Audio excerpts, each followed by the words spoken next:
আমরা দান করি, কৃষকরা মেন হচ্ছে দান, দান দিয়ে আমরা আগের হিসাবে আনো। এরপরে হচ্ছে সবজিও প্রায় বাড়ি ঘরে করাও, আমরা গ্রামীণ অঞ্চল গ্রাম অঞ্চল আমরা সবজি বেশি করাবো। তো আপনি নতুন কোনো টিলা টোলা জায়গা দিকে আইবা ওইটাছে লাইফ স্টকের মধ্যে আইব গরু ছাগল হাঁস মুরগি যা আছে শুকর টুকর সব আনবো লাইফ স্টকের মধ্যে।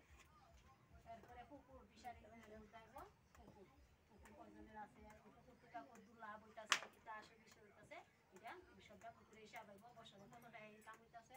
একটা পুকুরে চাষ করলে পুকুরে খরচ বেশি জানা, মাছে এমন বেশি কিছু খায় না। আমরা যদি গোবরটাও এমন দাম না, গোবরটা যদি আমরা পুকুরে ফেলাই দিতাম পারি আর বাইরের খাওয়ানটাও বেশি খরচ যায় না।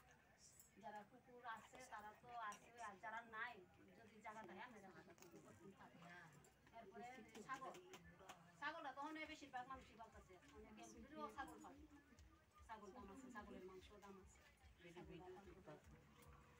শুয়োরে সবাই আবার পালতে পারে না, শুয়োরের প্রণালী বেশি।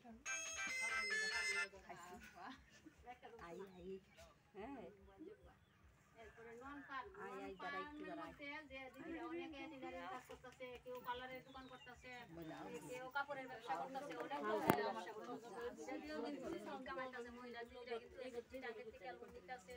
তারপরে বিউর থেকে লোন নিতেছে, বিউর লোনটা তখন দেওয়া হয় না, সিএলএফ থেকে লোন নিতেছে, ব্যাংক থেকে লোন দেওয়া হইতেছে কম সুদে আমরা